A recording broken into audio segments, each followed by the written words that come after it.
Bueno chicos, buenas tardes. Espero que todos hayan podido empezar bien el curso de procesamiento digital de señales. Este videito lo grabo un poco para los que vengan un poco más rezagados y que nunca hayan usado Python, que tal vez se estén encontrando con Python por primera vez en esta materia. Eh, y bueno, les quería un poco señalar cómo deberían hacer para encarar el trabajo, ¿sí? En un ambiente que ustedes tengan que armarse desde cero. Entonces, lo primero es que de alguna forma en su sistema operativo, yo acá pongo una forma para hacerlo con Ubuntu, que se puedan instalar el Spider, ¿sí?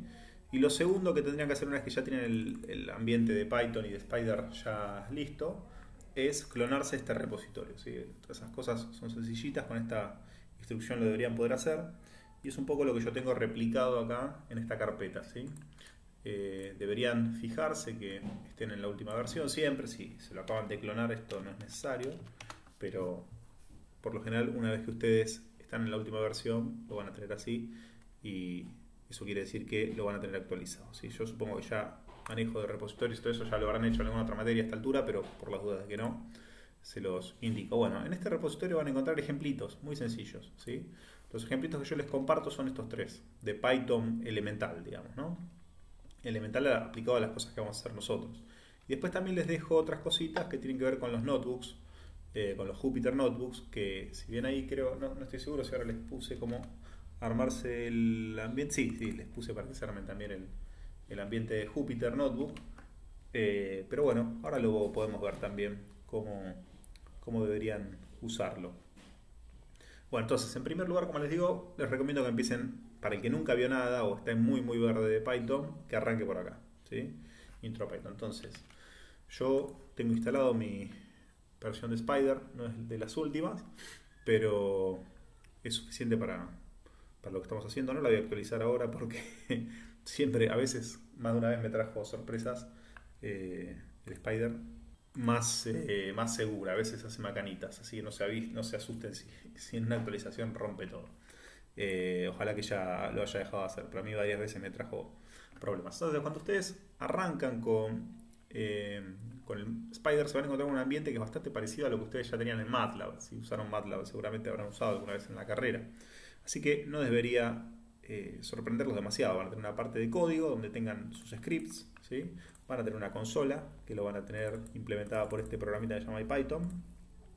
Y después van a tener una ventanita amigable donde van a tener un montón de cosas, como van a poder explorar sus variables, donde van a poder revisar sus archivos, ¿sí? Bueno, todo eso lo van a poder hacer desde estas ventanas. Lo que primero que vamos a hacer es apuntar el directorio de trabajo a donde ustedes hayan clonado el repositorio. En mi caso lo tengo ahí, ¿sí?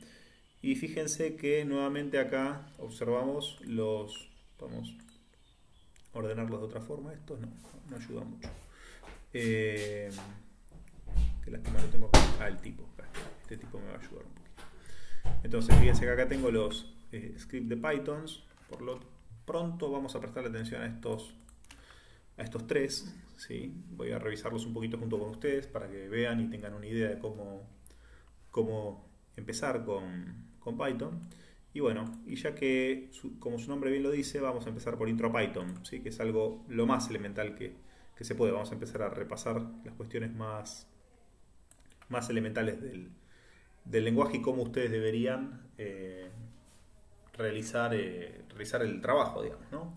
Entonces este es un ejemplito que, así como lo reciben, debería correr sin problemas y debería escupir algo en la consola, porque hago un montón de experimentos ahí para que ustedes vayan entendiendo.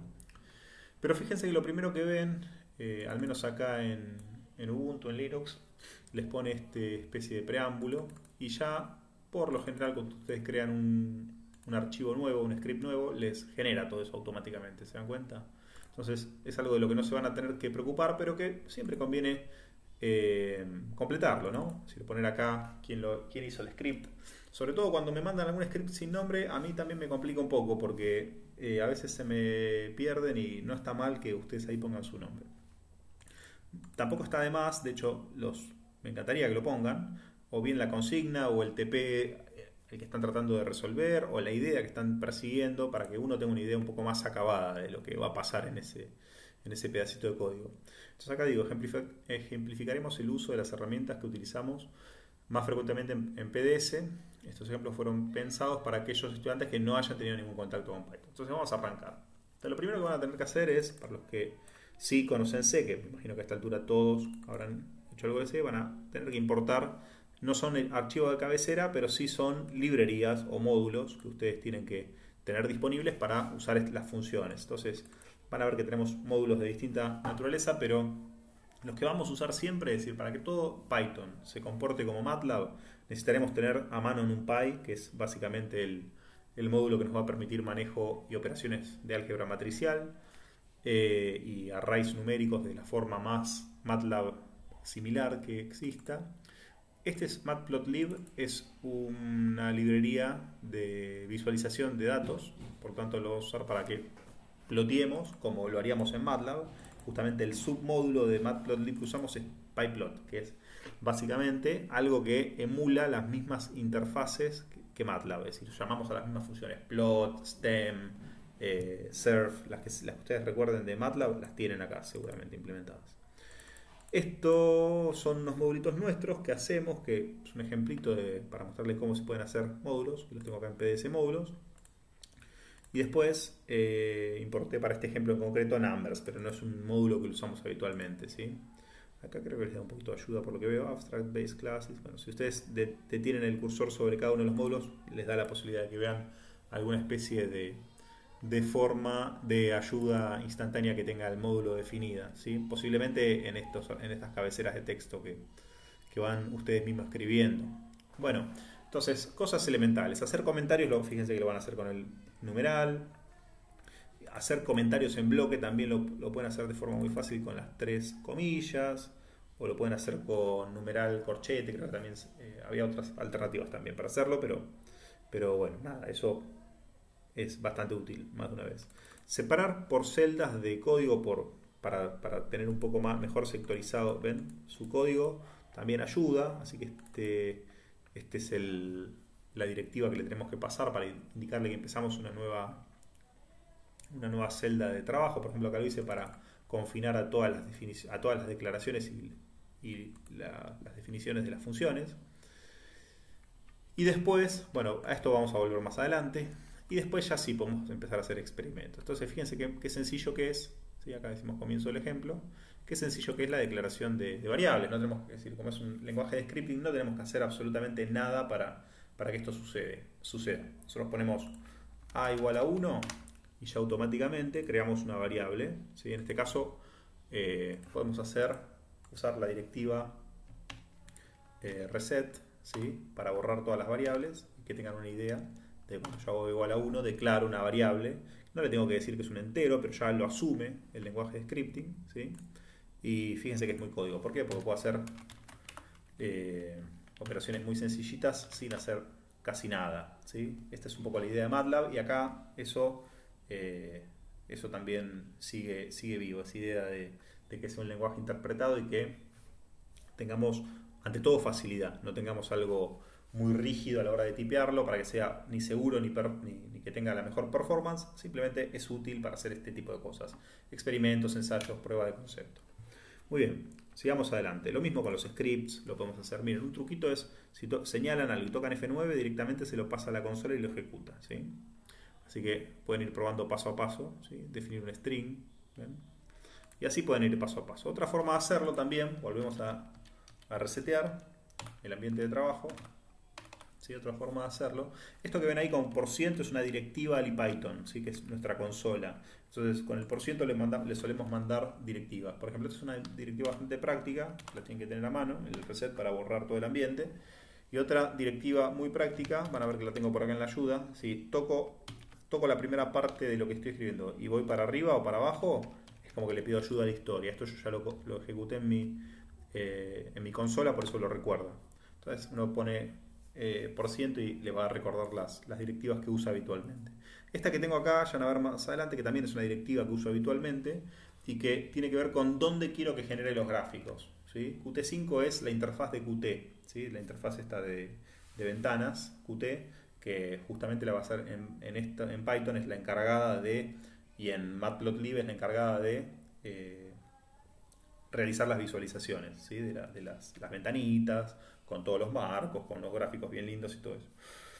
Puede ser que también puedan poner Qt4, creo que Qt también va. Y también otra que es bastante práctica es la inline, que vamos a ver después de qué se trata. Por defecto, inline es la que está siempre. Ahora vamos a ver de qué se trata inline y Qt5. Esas dos las van a estar y poco más que eso. Muy bien. Entonces, diferencien lo que es una directiva al ePython, que es una especie de nuestro intérprete, y lo que es uso de lo que sería trabajar con variables y con todas estas historias.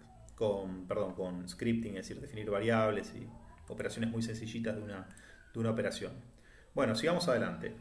Entonces, fíjense, después otra cosa que pueden hacer es lo que se llama debuguear, ¿no? Depurar, que eso lo pueden hacer con esto, depurar un archivo, ping, ¿sí? Y directamente frena ahí donde pusimos un breakpoint y ustedes obviamente lo de siempre, ¿no? Pueden ir paso a paso y ir evaluando paso a paso su script. Esto es útil, les va a venir muy bien obviamente. Pueden continuar hasta que pongan otro breakpoint. Esto, seguramente ya a esta altura del partido ya lo habrán usado más de una vez, así que vale con que se los diga y listo. Y le pueden dar ejecución parejita hasta el final o hasta que encuentren alguna excepción o error y ya está. Entonces fíjense que esto es lo mismo que terminé haciendo antes, en vez que con run file, con debug file. Después ustedes se pueden acordar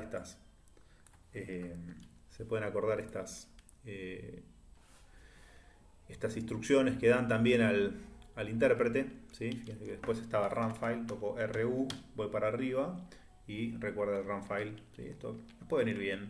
Esto también es práctico, van a ver más adelante en otros ejemplos que lo van a usar para pasar argumentos al script y cosas así. Así que esto le van a sacar uso seguramente. Entonces, bueno, cosas del lenguaje hay un montón, como van a ver acá. Hay algunos tipos de datos nuevos como las listas, ¿sí? Que las pueden definir vacías. Bueno, esto lo pueden ustedes seguir paso a paso, ¿no?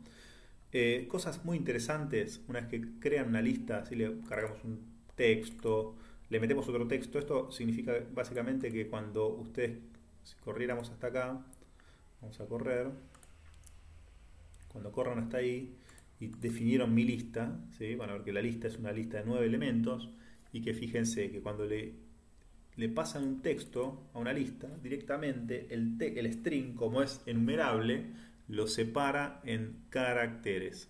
Fíjense, cada carácter pasa a ser un elemento nuevo de la lista, ¿sí?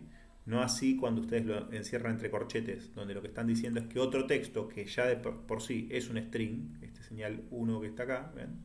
Señal 1, es decir, es como que lo encapsula en una lista y lo mete en la lista, pero ya como un string, que vendría a ser la forma de que justamente ese elemento sea un string, ¿sí? Entonces fíjense que tiene 9 elementos, de los cuales los primeros 2, 4, 6, 7 son un string, el string señal 0, y después el elemento 8 ya es un string de por sí que lo metí como una lista dentro de la propia lista. Y obviamente como en la lista puedo meter cualquier cosa, también meto empaquetado en otra lista a un número flotante, como es el que pusimos acá de fs. Entonces fíjense que también puedo acceder a los elementos y acá van a ver formas en las que yo accedo a los elementos. Entonces fíjense que acá voy ejecutando paso a paso. Acá creo que toqué F10 y me mandé una macana con el perfilador, pero voy a cerrar. Si puedo. Empezó a perfilar, no sé qué hizo. Bueno, acá toqué F10 creyendo que era otra tecla, en realidad era control F10. Voy a sacarlo del perfilador, stop, cerrar, no necesitamos todavía medir performance de nada, así que vamos a volver a debuguear, vamos a volver hasta ahí,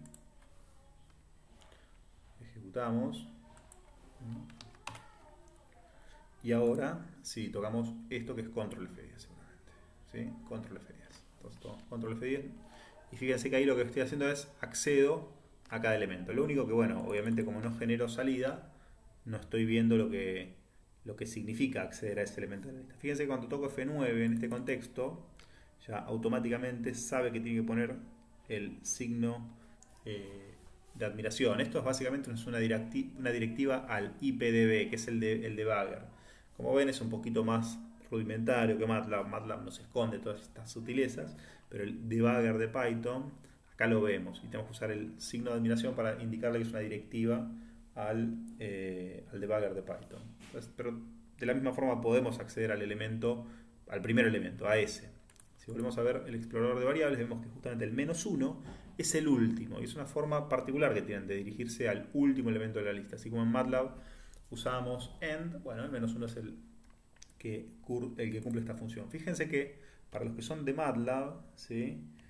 Hay un documento que yo les incluyo ahí en el campus y que es este, ¿sí? Esto mírenselo, pues justamente ahí van a encontrar esas equivalencias. NumPy for MATLAB users, ¿okay? Esto se lo dejé ahí colgado en el campus porque le va a resultar útiles a todo el mundo. Esto en MATLAB es end en vez que -1. Y el -2 también tiene sentido, lógicamente es el anteúltimo, ¿ok? Muy bien. Sí, acá no lo ejecutó porque no lo tiene en salida, pero fíjense que es justamente el número 8. Si recuerden que la dirección va de 0, en este caso de 0 a lo que sería el tamaño -1, es decir, de 0 a 8, ¿sí? Y en este caso estábamos accediendo al 7, al elemento 7. Bueno, un montón de formas de direccionar, un montón de formas de visualizar, ¿sí? Con print mi lista sabe que tiene que generar esto. Bueno, esto ahí tienen un montón de ejemplos más. De ver intervalos, ¿ven? Intervalos de elementos. Esto es útil para ver intervalos de elementos. Fíjense que acá le estoy diciendo que me vaya del primero al del primero al cuarto elemento sin incluirlo. Esto hay que tener cuidado, ¿eh? Esto se lee del primero al tercero en realidad, pero es justamente esto es en una lista que va del primero al cuarto pero sin incluirlo. Es una sutileza que lo mismo es como decir del primero al tercero. Lo mismo acá, ¿sí? Entonces si repetimos esto, ¿sí? Fíjense que va... Ah, perdón, me equivoqué. Estaba viendo mal los dos puntos. Este sí es del primero al cuarto sin incluirlo, es decir, del primero al tercero. Pero este ya es un poquito diferente. Este es del primero al último, pero con salteando uno. Es decir, básicamente es para recorrer los pares, ¿sí? Acá lo digo, recorremos los pares o los impares, ¿sí? Fíjense. Bueno, son formas de direccionar dentro de una lista y después también nos van a resultar útiles estas formas de direccionar dentro de una lista porque también los vectores o las matrices también heredan estas formas de direccionar, así que recuérdenlas porque nos van a resultar útiles, por ejemplo, para elegir las muestras pares o las muestras impares de un vector, cosa que van a ver que en algún momento va a resultar útil. Muy bien, sigamos recorriendo, sigamos yendo paso a paso. Ustedes esto lo pueden hacer y viendo qué sucede. Después ya nos metemos con NumPy de una. NumPy, recuerden que es un módulo para entender los tipos de datos. Entonces, básicamente lo que me va a permitir es declarar matrices y operar sobre matrices como si fuesen matrices de álgebra, ¿sí? Que yo en C obviamente eso no lo puedo hacer. Tengo que importarme alguna biblioteca similar a NumPy para poder hacerlo. Y para que un array, ¿sí? Lo pueda tomar como que pueda ser una matriz de números reales, por ejemplo, y que pueda ser un vector columna más otro vector columna, o una matriz más otra matriz, o un vector columna por una matriz, cosas y hacer los chequeos de dimensiones y terminar con un resultado que tiene las dimensiones correctas, y todo eso que simplifica mucho cuando uno usa matemática, ¿no? Que es lo que vamos a hacer en esta materia mucho. Así que bueno, por ejemplo acá pongo unos ejemplos para mostrar secuencias, ¿sí? y rangos de tiempo. Por ejemplo acá, fíjense que sigo con control F10 y creo un vector de tiempo enteros, ¿sí? Entonces hago un array, ¿sí? Un conjunto de 10 elementos, ¿sí? Enteros de 64 bits de precisión, enteros de 64 bits, y que van de 0 a 9, ¿sí? Básicamente son 10 elementos que van de 0 a 9. Después lo que hago es lo mismo, pero ya le indico que el 10 no quiero que sean números enteros, sino que quiero que sean números flotantes. Entonces me mando un flotante de doble precisión hasta en el mismo rango, pero cada uno de los elementos ya no son enteros. Fíjense que lo hago simplemente cambiando, indicándole que en vez de ser un 10, un 10.0, ya entiende que eso es un número flotante. Y de toque me da la máxima precisión que tiene disponible, 64 bits. ¿Sí? Asume que todo es doble, que es bastante parecido a lo que hace MATLAB. Entonces, fíjense que acá lo que hago es, en vez de ir de 0 a 10, voy de 5 a 10, ¿sí? Cambio el rango, ¿sí? Y lo mismo, si le pongo de 5.0 a 10.0, lo mismo. Cambio el rango nada más. Simplemente te muestro que acá puedes decirle de dónde a dónde vaya el rango. Y también obviamente le puedes decir de dónde a dónde y en pasos de cuánto. Entonces voy de 5 a 10, pero en pasos de 0,1, Entonces ya tengo un array, un vector de 50 elementos, de 5 a 9,9. ¿Okay? Como ven, por lo general cuando le pongo el límite superior no lo incluye. ¿Sí? Ese es el comportamiento usual, no incluir el límite superior. Estén atentos a eso. Bueno, acá hacemos algo un poquito más interesante donde definimos una cantidad de datos, una frecuencia de muestreo, ¿sí? Y simulamos crear un eje de tiempo. Es decir, un eje de tiempo donde, por ejemplo, un conversor analógico digital registra una muestra de una señal analógica de entrada. ¿Sí? Eso lo hacemos de esta forma, fíjense. Hacemos un rango que vaya de 0, ¿sí? Hasta n sobre fs, que es lo mismo hacer n por tiempo de muestra, es decir, las n muestras que registró el conversor, ¿sí? Con un espaciamiento de 1 sobre fs. Eso básicamente es justamente los tiempos a los que un ADC muestrea. Y eso lo pueden ver también de nuevo en vector tiempo, ¿sí? Fíjense, con la precisión adecuada. Muy bien. De la misma forma le muestro cómo hacer un vector de frecuencias. ¿Sí? Un vector de frecuencias asociado a ese muestreo. ¿Qué es un vector de frecuencia? Bueno, como vimos en la primera clase, cuando nosotros muestreábamos el eje de frecuencias, ¿sí? lo muestreamos con un espaciamiento de lo que llamábamos la resolución espectral. La resolución espectral tenía que ver con n dividido fs. Y eso es justamente el step que le damos. ¿Sí? Y como vamos a recorrer la parte no redundante del espectro, vamos justamente desde 0 Hz hasta Nyquist, de 0 a fs sobre 2. Y de esa forma definimos un vector de frecuencia. ¿Ven? 0, 1 Hz, 2 Hz, hasta 500 Hz. Lógico, como estamos ampliando a 1000 Hz, es lógico que Nyquist esté en 500. ¿Sí? Y es lógico que dado que elegimos N1000 y FS1000, la resolución espectral, que va a ser justamente Fs dividido N, nos dé 1 Hz. Esto es justamente definir n y fs de forma inteligente para que nos dé numeritos redondos. ¿Sí? Bueno, después sigo haciendo algunas cositas más, como decir 8 canales de un conversor analógico digital. Hago un experimento que no muestro nada, pero para que ustedes se hagan una idea que podemos empezar a usar variables que tengan más que ver con las cosas que vamos a hacer en esta materia. Y por ejemplo simular que el ADC toma datos aleatorios, es decir, como que dejo las entradas del ADC abiertas, ¿sí? Y están pescando el ruido que hay en esas entradas, ¿sí? Eso lo hago justamente con un generador de números aleatorios, que es los que tengo disponibles en el toolbox de NumPy, ¿sí? En el submódulo random van a encontrar un montón de formas de generar números aleatorios. En este caso le estoy pidiendo que tome muestras de un generador de números aleatorios que siga una distribución normal, ¿sí? De media nula. Esto si van a la ayuda, les voy a mostrar cómo pueden ir a la ayuda. Con control I van a la ayuda, ¿sí? Y ven la ayuda de la función y les dice que la localización de la distribución normal de la que vamos a ampliar muestras, habrá que tirar un poquito de los conceptos de probabilidad estadística.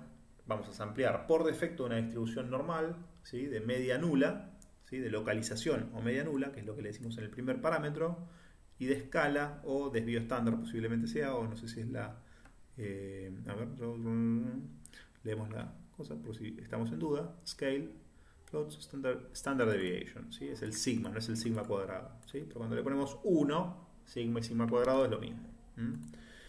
Muy bien, y después 1.0, ¿sí? El standard deviation, y después el tamaño es el tamaño básicamente del vector de datos que yo quiero generar.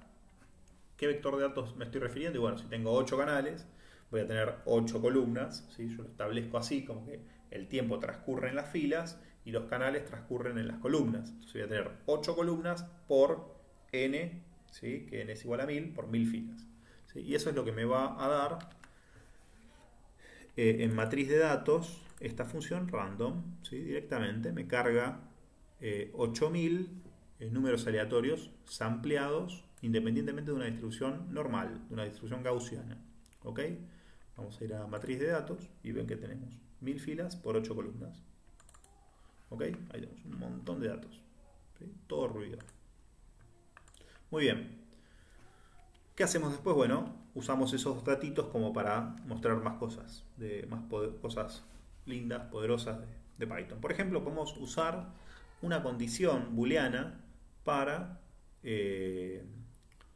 direccionar, es decir, para seleccionar ciertos valores de muestra. Por ejemplo, decimos mostrame con un verdadero o con un falso donde hay datos en valor absoluto mayores a 0,5. Eso es lo que le estoy diciendo con esa instrucción. Solo para la columna 1. Entonces, hacemos tiki, lo ejecutamos y bool vector, si nos fijamos, van a ver que es un vector de booleanos, es decir, de true, false, true, donde justamente sea cierta esta condición. Si volvemos a ver los datos, fíjense que es cierto, mayor a 0,5, mayor a 0,5, mayor en módulo, ¿no? 0,5, true.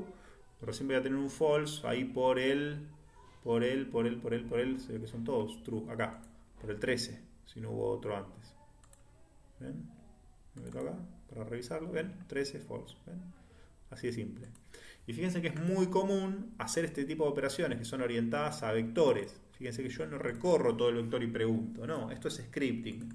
Si nosotros ponemos vector, condición lógica o vector, operación matemática, sabe que esa operación se propaga a cada elemento del vector, a cada elemento de la lista. Eso es algo muy diferente, supongo que los que usaron MATLAB ya saben de esto, pero por las dudas lo aclaro, muy diferente a C, muy diferente a otros lenguajes, donde tengo que recorrer todo el vector, poner un if, preguntar por cada elemento. No, acá directamente acepta este tipo de sintaxis que son muy poderosas y obviamente facilita mucho las cosas. Lógicamente esto hace que no sea la forma más rápida de hacerlo. Muy bien, seguimos adelante. Luego, podemos también, así como generamos un vector de índice de booleanos, generar un vector de índices, que es básicamente que nos diga solamente dónde hay elementos que no son falsos, básicamente. Si los no cero se usa básicamente el false y true se utiliza como false igual a 0, true igual a 1. Entonces, preguntando por los no cero, básicamente le digo dónde hay elementos que son true. Y eso lo tengo en índices. ¿Sí? Entonces van a ver que me va a decir en 0, en 1. 0 es el primer elemento, recuerden. En 0, 1, 2, el 13 se lo tiene que saltear, ¿se acuerdan? 11, 12, se salteó el 13. ¿Lo ven? Eso básicamente es lo de los índices. Que justamente me diga dónde hay elementos verdaderos. Los false no los incluye acá. Por eso índices va a ser mucho más corto de 1000.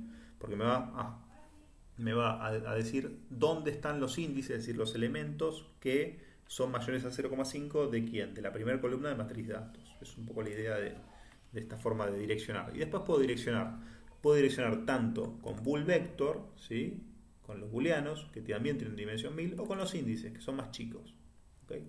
Con los dos puedo direccionar. Esto lo pueden probar ustedes. Y esto es lo que les quiero mostrar acá. Un poco recorro esto para explicárselos como si se los estuviera contando.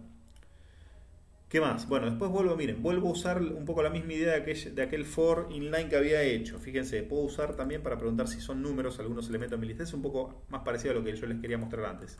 Puedo preguntar si es un número o no es un número un elemento de mi lista. Recuerden que mi lista era esa listita que tenía con un elemento flotante en el último posición y después el resto eran todos strings o caracteres.